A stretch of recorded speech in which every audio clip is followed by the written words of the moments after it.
It's nice to report good news, isn't it, about the British monarchy. Whatever you think, it cheers us up. It cheers me up, you know. And I often say, there's a lot of bad news associated with the monarchy, sadly, due to the, shall we say, errant people over in Montecito bringing bad publicity, whichever way you look at it. It's just been an onslaught and it's never ended, isn't it? A lot of people do say to me, but Neil, you report it. We bring you the stories as we find them and exclusively reveal them, and we also like to dig in to the stories that you may not know about. So thank you also for your kind comments about the breakdown of all of those stories regarding the Duke of York, Prince Andrew. As we told you, don't believe what you read. The bottom line is, it's a free for all in the mainstream media. They can say what they like about him, and so consequently it becomes a headline. It's not true though, but why bother about that? One thing that's looking very true, though, and this is great warming news, because as we now know, it's many months since we lost our beautiful monarch, Queen Elizabeth II.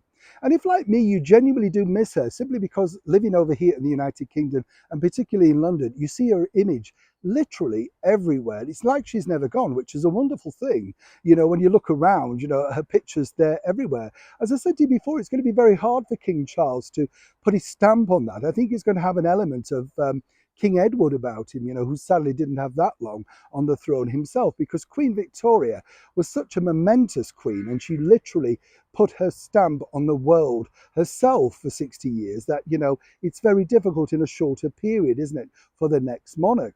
But now, according to a very good source and a part of the London Assembly, the motion to consider a brand new statue, wow, risky in itself, the word statue, isn't it, is looking set forward for a statue on our late and beautiful monarch. Now, I don't know about you, a lot of people were very undecided about the statue to the beautiful Princess Diana in Kensington Gardens. For me, I just think at least it's a nice memento, possibly not the best thing I've seen, but the bottom line is at least she's there remembered.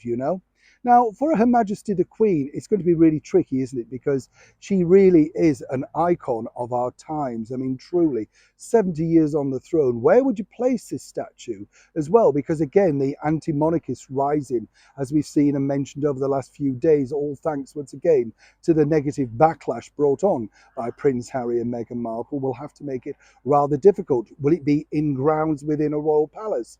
But either way, if you are a monarchist and you'd love to see a lovely statue for our late and beautiful monarch, Queen Elizabeth, then it looks like it's a stage further forward. Now, I know a lot of people say, oh, they're not interested. But actually, already, this has received positive results about people wanting to help donate to make the statue become a reality. So it just proves, doesn't it, how powerful she personally was as an individual. And I think it would be nice to have something permanently erected in her memory. People need to be reminded about what the good things that the monarchy can do. And let's not forget, after 70 years on the throne, Queen Elizabeth II did a lot of good things. And I, for one, think she deserves a statue. Now, let me know in the comments below if you agree or not. Should we have a statue for the Queen? Or do you think it's too early, maybe in a few years' time? As ever, I'll look forward to seeing your comments. Neil Sean in the very heart of England.